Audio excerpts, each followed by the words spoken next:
नमस्कार फ्रेंड्स, सुजाताच किचनमध्ये आपल्या सगळ्यांचं मनापासून स्वागत आहे। आज आपण बघणार आहोत शिऱ्याचा एक वेगळा प्रकार, तो म्हणजे आंब्याचा शिरा।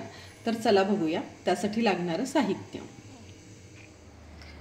तर चला बघूया आपण त्यासाठी लागणारे साहित्य। इथं मी 1 वाटी रवा घेतलेला आहे, बारीक रवा आहे हा।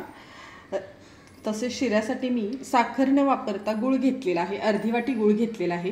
गुळाचं प्रमाण तुम्ही तुमच्या आवडीनुसार कमी जास्त करू शकता। आपण हा आंब्याचा शिरा बनवत आहोत, तर त्यासाठी मी इथं आंब्याचा रस घेतलेला आहे, एक अर्धी वाटी। बघू शकता खूप असा घट्ट रस आहे, याच्यात साखर वगैरे मिक्स केलेली नाहीये, पूर्ण प्लेन रस आहे हा। आणि अर्धी वाटी तूप घेतलेला आहे। गुळाचं प्रमाण तुम्ही आंब्याच्या रसाच्या गोडपणानुसार कमी जास्त करू शकता। तर चला बघूया आपण कृती। तर इथं गॅसवर मी एक पॅन गरम करायला ठेवलेला आहे। सगळ्यात आधी आपण त्याच्यात अर्धी वाटी तूप टाकून घेऊया। तुपाचं प्रमाण पण तुम्हाला हवं तसं आवडीनुसार कमी जास्त करू शकता। शक्यतो आपण एक जेवढा रवा असेल तेवढंच तूप घेतो, पण मी थोडंसं कमी घेतलेलं इथं तूप। थोडासा वेगळा शिरा होतो हा, त्यामुळे याच्यात आता 2 लवंगा टाकूया। लवंगा टाकले की शिऱ्याला एक वास छान असा येतो, खमंग वेगळाच। एक अर्धा मिनिट या लवंगा परतून घेऊया आपण तुपात।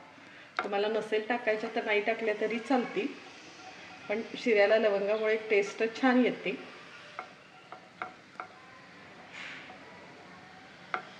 लवंगा आता थोड्याशा भाजलेत, आता आपण याच्यात रवा टाकून घेऊया। 1 वाटी रवा घेतलेला आहे आपण हा, आणि बारीक गॅसवर हा रवा आपण 1 मिनिटभर छान भाजून घेऊया।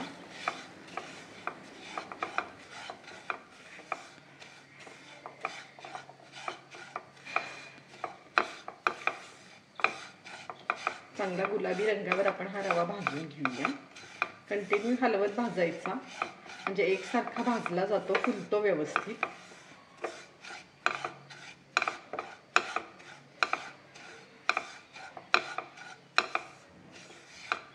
मोठ्या गॅसवर नाही भाजायचा रवा, नाहीतर रवा करपतो। थोडा भाजला जातो, थोडा नाही भाजला जात, त्यामुळे मीडियम गॅसवर किंवा बारीक गॅसवरच रवा भाजायचा, छान एकसारखा भाजला जातो।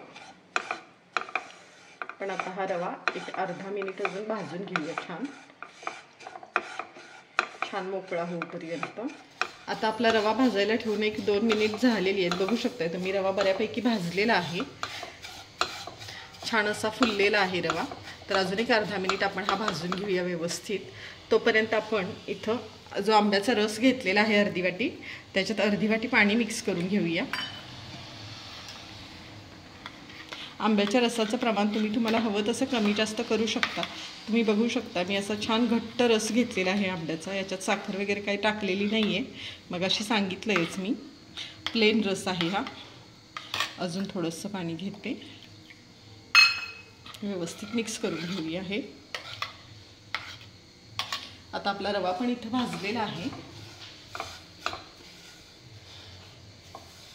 तर आता हा आंब्याचा रस आणि पाणी आपण थोडंसं रव्यावर टाकून मिक्स करून घेऊया। हलवूया आता व्यवस्थित हे।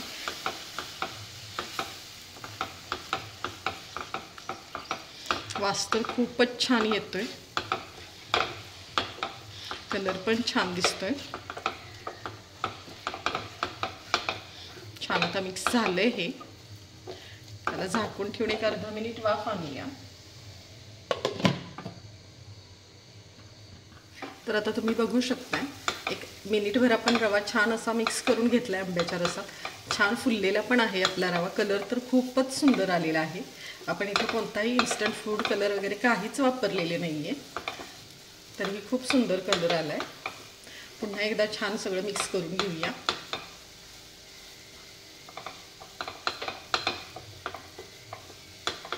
आता आपण याच्यात जो गूळ घेतलेला आहे तो टाकून घेऊया। गूळ मी थोडाच घेतलेला आहे, अर्धी वाटीला पण कमी आहे।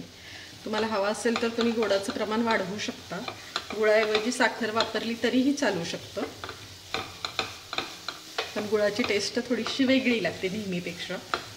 आणि त्यात आपण आंब्याचा रस घेतला आहे, त्यामुळे गुळामुळे टेस्ट छान येते वेगळी। छान मिक्स करून घेऊया हे पण। आता गुळ आपला आता पूर्ण विरघळला पाहिजे।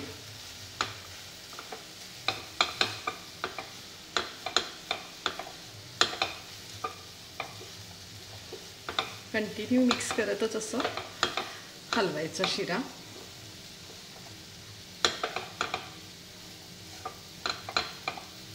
बऱ्यापैकी आता गूळ मिक्स झालेला आहे. अजून 1 मिनिटभर आपण हे झाकून ठेवूया, म्हणजे छान मिक्स होईल. बारीक गॅस करून 1 मिनिटभर आपण हे वाफवून घेऊया.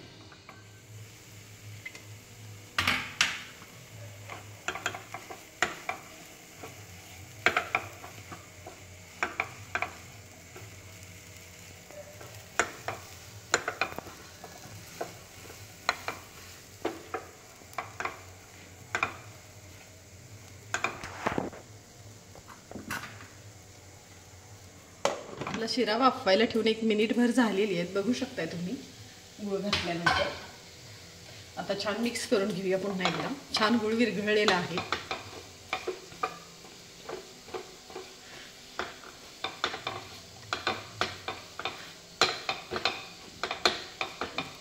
आता याच्यात आपण जायफळ खिसून घेऊया. नेहमी आपण शिऱ्यात वेलदोडा घालतो, वेलदोड्याची पावडर, पण आपण यात गूळ घातलेला आहे त्यामुळे जायफळ घातलेला आहे. शक्यतो गूळ घातला तर त्या पदार्थात जायफळ घालतात, साखर घातली तर वेलदोडा घालतात.